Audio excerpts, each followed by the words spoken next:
Listen to this.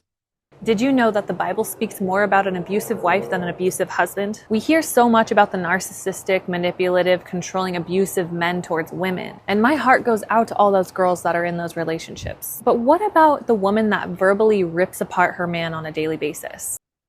Hmm.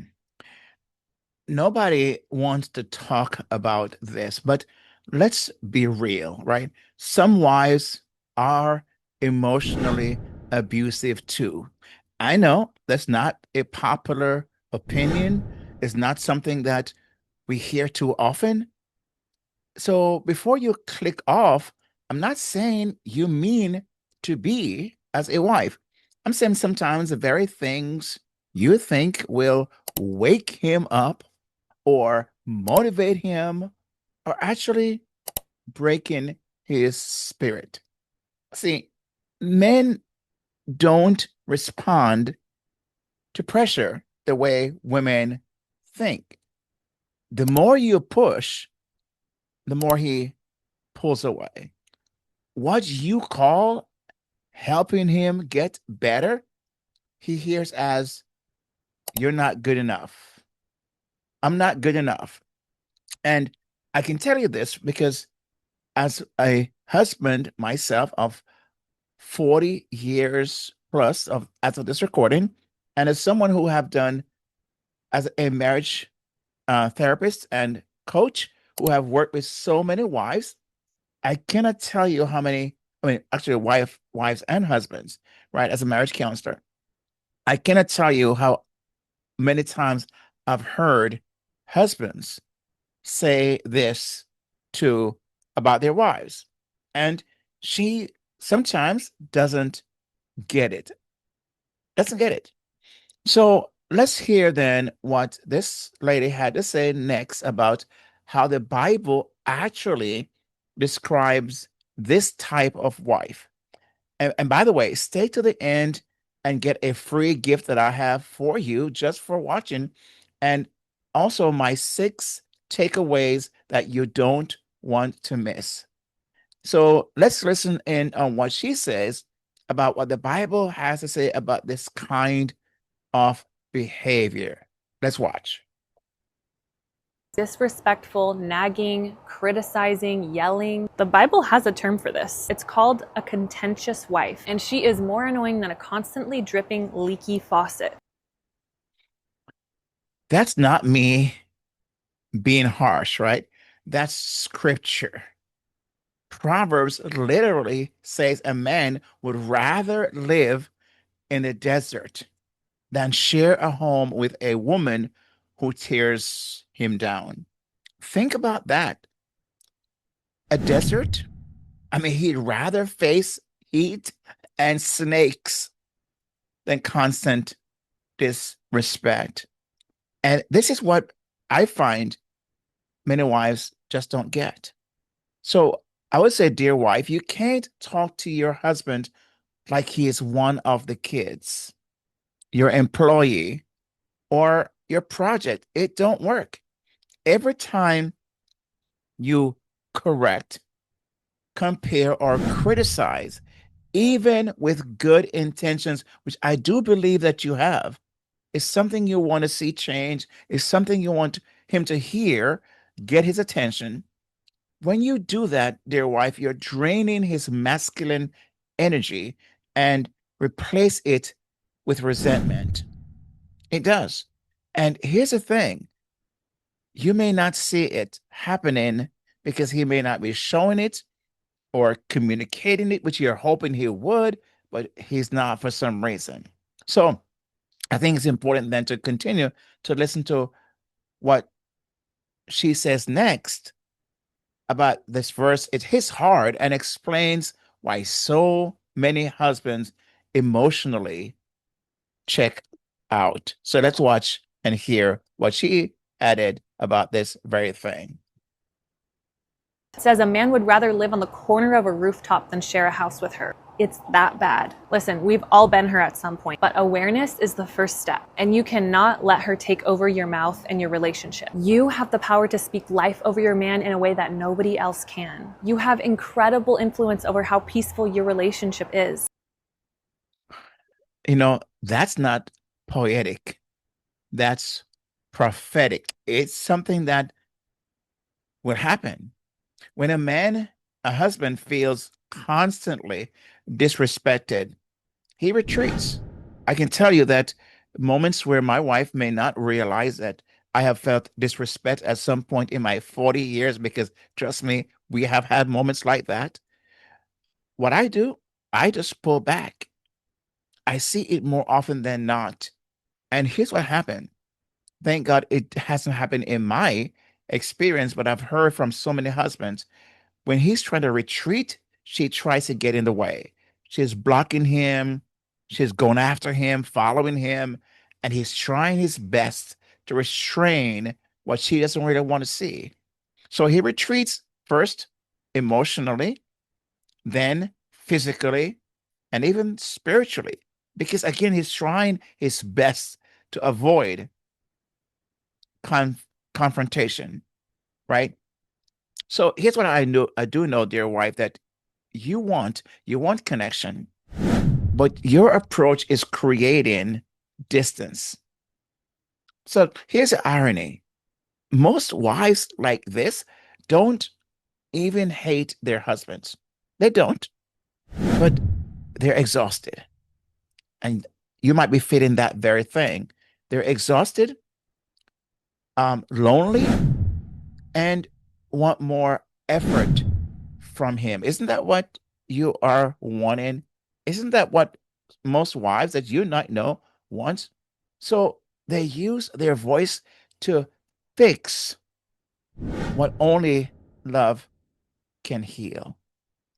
But you don't nag a man into leadership. It doesn't work. You can only inspire him into that. So the question becomes, how do you do that? I'm glad you asked. How do you rebuild what criticism has torn down? So let's talk about how to reverse the damage using a simple three-step path. By the way, I'm Kingsley Grant, a marriage therapist and coach, and I help wives of ambitious, hardworking, entrepreneurial husbands rebuild connection without losing themselves in the process. So make sure you hit subscribe button as your way of giving me a shout out for content like this. And make sure to share this video with at least one other person. So, what are the three-step process to reverse the damage you may have caused? And hey, by the way, stick around for my 6 takeaways that I have for you as well. Well, here's how I believe that what I call the intimacy bridge to move from where you are, disconnection, to where you want to go, connection, right?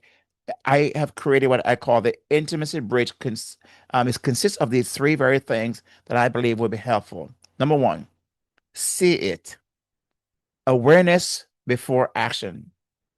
See your husband for who he is, not just who you wish he become. This isn't about lowering your standards, it's about recognizing his effort, even when it's not perfect. You know, in the Old Testament, there's a story of a wife and husband. Her name is Abigail, and her husband's name is Nabal. And Nabal's foolishness, right? He was a drunkard. He was a difficult husband. In First Samuel 25, you may want to read that if you so choose. But he was a foolish. Actually, his name means fool. I don't know who would name their son that way and why they would, but that's his name. But she saw his foolishness and his drunken parties that he threw, and she handled that with dignity. She saw it. She didn't deny what was her reality. She saw reality, but didn't lose her identity in her reaction. So ask yourself, am I seeing him through frustration or through faith? Second step is speak it.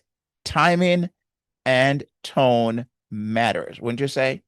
I've heard people say it's not so much what you say, but how you say it, right? Well, I think that's only half of the equation. What also is missing and is important is when and where, right? So it's what, how, when, and where. All those are very important in in how you speak to your husband. And of course, how he speaks to you as well. So if you want to change your marriage, change how you speak. Before you speak to your husband, speak to God. Prayer changes more in your husband than pressure ever will. And when you do talk, lead with, can I say this? The R word, respect. Lead with respect. It doesn't matter what you think, how you feel. Without respect, your husband will not receive anything you're saying. So lead with respect, not accusation, not assumptions. Okay. A gentle tone, right, doesn't make you weak. It makes you wise. It makes you wise. Proverbs 15, verse 1 says, a gentle answer turns away wrath. That's not soft. That's spiritual warfare. That's you engaging in wisdom. You engaging in a manner that may get more, not may, will get more than what it is you're doing right now.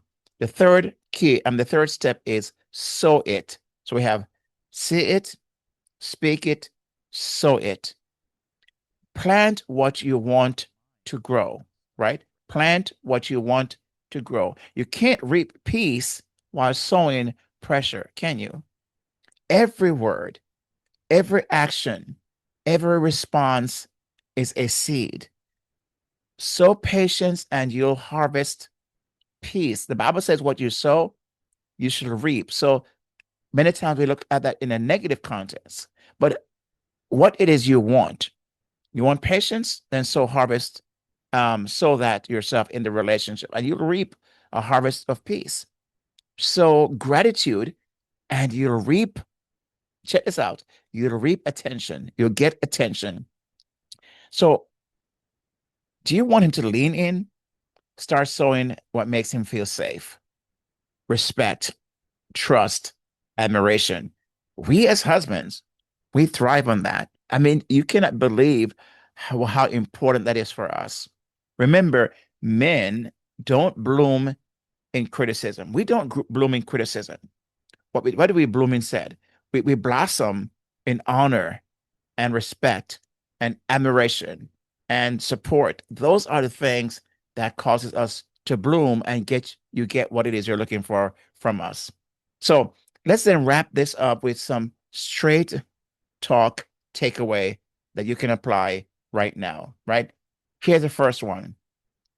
You can't correct a man into connection. You can't. Number two, disrespect doesn't motivate, it emasculates.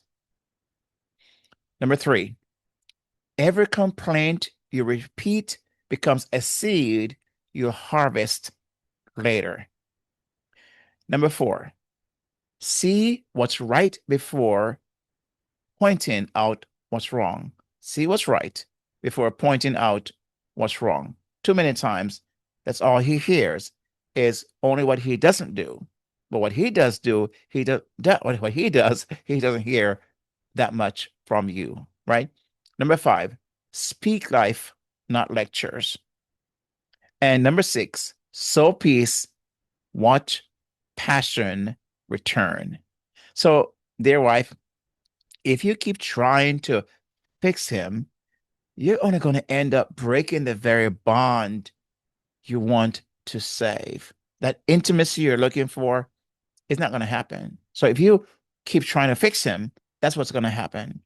You don't need louder words. You need wiser ones. So when you see it, speak it, and sow it, you build what every marriage needs, right? Safety, respect, and connection. That's it.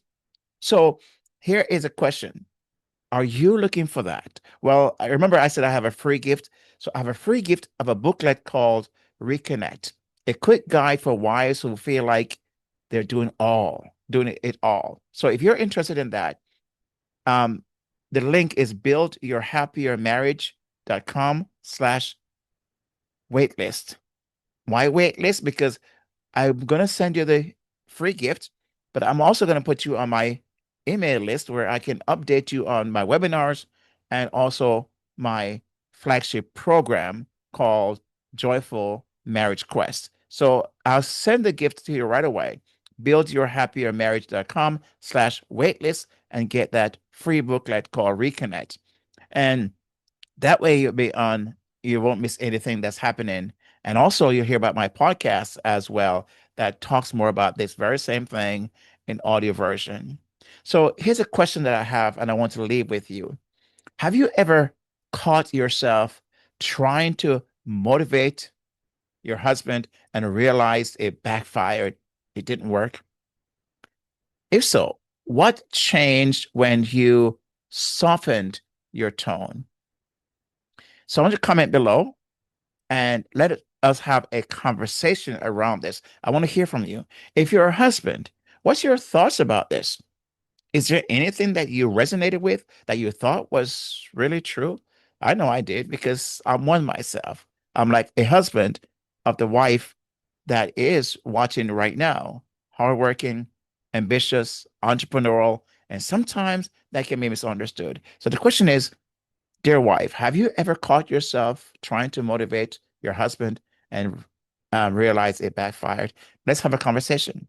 So, my friend, thank you for watching, and I look forward to having you subscribe to this channel, which I asked you earlier to do, and I know you have. If you haven't, let's go ahead and subscribe right now. And I look forward to having you on the other video. So watch this video right here that's coming up on the screen. And with that said, my friend, may God bless you and show you his grace, his peace. May you experience his joy, his power, his love in your marriage and everything you desire. May God bless you with that even right now. God bless. See you on the next video.